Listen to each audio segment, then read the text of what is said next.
Yo, what is up guys? It's Pedro here, and in today's video, I'll be talking about the Washington Commanders scheduling a top 30 visit with one of the top tight ends in this draft, Ja'Tavion Sanders. We'll talk about him and the possibility of drafting a tight end on day 2. If you guys are new, make sure to subscribe, hit that like button and that notification bell as well so you never miss a video. All those things help out a ton, and comment down below who you want the Commanders to draft with their first second-round pick. All right, so we're getting closer and closer to the NFL draft. We're about a month away, a little over a month away from the 2024 NFL draft. And the biggest question for the Commanders is who are they going to take at number 2? Is it going to be Jayden Daniels? Is it going to be Drake May? Do they trade up to 1, which is very unlikely, or do they trade back, which is also unlikely? A lot of different questions.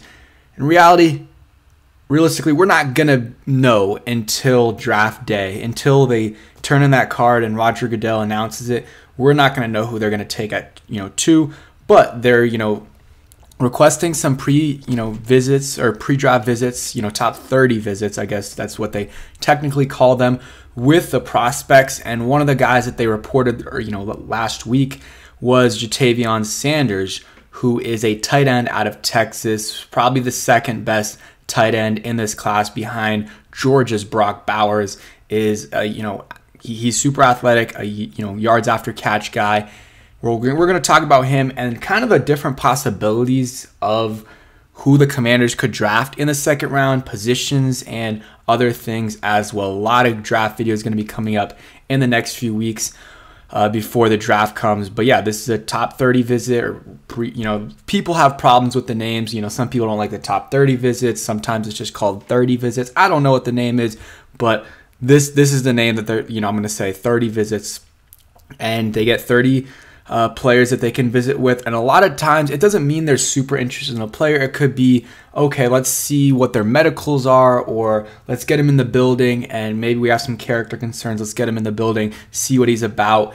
And a lot of times you can really tell what positions they're interested in the second round, third round, which is good. And one of the good things is a lot of the times, the last few years, the Commanders have been drafting at like 15, 16. So they got to, use a lot of those top 30 visits on like 7, 8, 10 guys that are going in the first round because they don't know who they're going to take. But we know it's going to be between Jayden Daniels and Drake May at the number 2 overall spot. So we can really focus those other 30 visits on, I guess those, other 28 visits on guys that are going to be late first, early second, mid second guys that, we can really get a better feel for them in the second round, those second round type of guys. Some information about Ja'Tavion Sanders. Now let's get into that. 40-yard dash time, not amazing, but it was a good 40-yard dash time. 4.69, faster than TJ Hawkinson. His shuttle time's 4.32, a little better than Mark Anderson, David Njoku.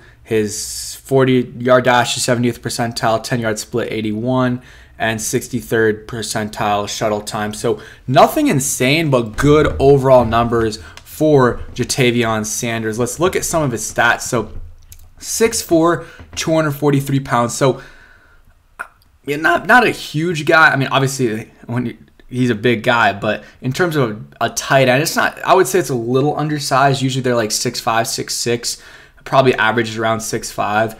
So he's a little undersized, but he is the receiving tight end. You look at his stats, 2022, 613 yards, 5 touchdowns. And then this past year, 45 catches, 682 yards, 15.2 yards per catch, and only 2 touchdowns along of 50.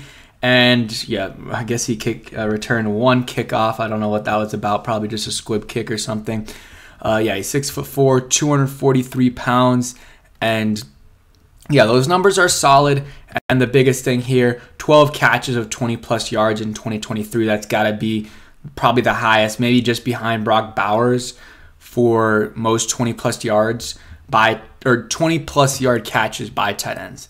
Let's go over his scouting report real quick. This is from NFL Network, Lance Zierlein, I'm assuming. Yep, Lance Zierlein. So you see his information here. I guess they gave him a couple extra pounds at the combine. He weighed in a little bit heavier, 6'4", 245 pounds, from Texas. 40-yard, you see that stuff. We talked about that earlier. NFL comparison, David Njoku, Strengths, size and play strength to play through route traffic, well coordinated, making leaping catches on the move. You guys can read some of the other stuff. I actually think reading the overview is probably better. Talented pass catching tight end with an exciting floor if he can hurdle the rigors of the pro game. Sanders possesses an average build, but he has room for more muscle. He flashes as a run blocker, but he isn't consistent at the point of the attack. He can get up the field from inline or from the slot, beating man coverage at his route stems or separating quickly from turns. There's some other stuff as well. He's a really good pass catcher. Blocking is something he's going to have to work on. Most likely going to be a second-round pick is what I would say.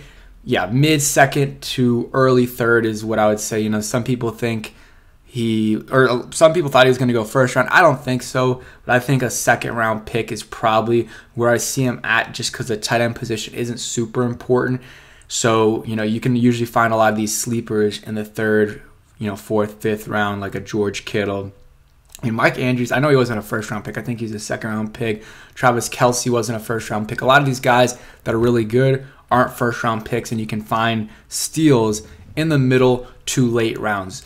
So Ja'Tavion Sanders, do I want the Commanders to pick him? I mean, I'm not going to pound the table for him, but I think that he is a guy that they should definitely consider. I think we should definitely consider him maybe with our second round pick. We do need a tight end. We brought in Zach Ertz, but we need another guy, especially a younger guy that has the potential to grow. And the Eagles had Dallas Goedert behind Zach Ertz for a little bit, and then Trey McBride was behind Zach Ertz for a couple years in Arizona, and he had a really good second or third year this past year behind Zach Ertz. So that was maybe that can be something that the Commanders do with Ja'Tavion or another tight end as well. Have him sit behind Zach Ertz, and he's obviously still going to play, but he's not going to get as much playing time. He's not going to be the starter, but you can use a lot of two tight end sets, get him some playing time, and maybe by the end of the season, he's getting as many reps as Zach Ertz, and then by his second year, he's starting at the tight end position. It's all about getting these young players, turning them into building blocks of the team, and tight end is certainly a hole for the Commanders right now, so adding someone like Ja'Tavion Sanders would be a huge boost. And not only is it a hole, like right now, the tight end position isn't good, but the prospects for it aren't good as well. Like, we don't have a young guy that maybe in a year or two will be good, like maybe we do in some other positions. Like, you could say Forbes, maybe he'll be good. Derek Forrest, same thing. But at tight end, we really don't have anyone. Like Cole Turner, like, he's solid, but he can maybe be solid, but he's not going to be a tight end one. I really don't think so.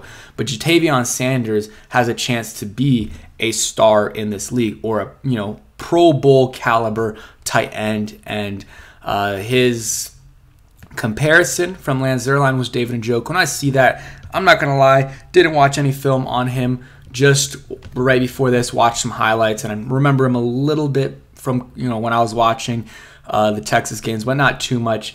But hey, he makes some tough catches. He's strong, not super easy to take down. And again, yards after catch are a lot, and he makes some tough catches. He has good hands. And that's what I saw from the highlights. I mean, they're highlights for a reason. So, obviously there's a lot of plays that are way worse than that. But I was looking at the highlights, and I think he would be a solid, addition to the team, maybe with that second round pick. And then I would focus on O-line, though, in the second round. So either trade back into the first with, your higher second round pick and maybe one of our thirds and a future pick for next year, like another third or fourth or something, and get a tackle. Or I would take a tackle or guard if you want, but preferably a tackle in the first round, or in the second round. If we aren't able to trade back into it, I think we need some young talent there at the tackle position. So, I mean, and not even yet for the future. Like right now, we just don't have anyone that is starting for us. Maybe Cornelius Lucas. That's who our starters right now if we don't bring anyone else in, and then Andrew Wiley. So it's not looking great at the tackle position. So I would try to add someone in the second round. And then third round, still, our linebacking core is good. So, maybe before I was thinking maybe we need a linebacker. I think at this point we're fine. If you want to draft someone in the fourth, fifth round, or even late third, I'm fine with that. That is good. But, we do We could use another receiver. We did lose Curtis Samuel, so adding a receiver on day 2 wouldn't be something that I'm opposed to. Adding another edge rusher could happen in the 2nd or 3rd round. I wouldn't want to do in the 5th or 6th. If you're going to do it, add someone that can contribute. Do it in the 2nd or 3rd. And then corner is another position, but we already have some young guys there. I don't know if that's the move. I'd rather bring in a veteran and see what you got in Benjamin St-Juste and Emmanuel Forbes before you really draft someone early. But that's just my opinion. We have so much more time to talk about it. But definitely O-line should be the priority in the 2nd round. We need to improve the offensive line. But yeah, that's it for today's video. Hope you guys did enjoy. If you did, hit that like button, subscribe if you guys are new, and peace.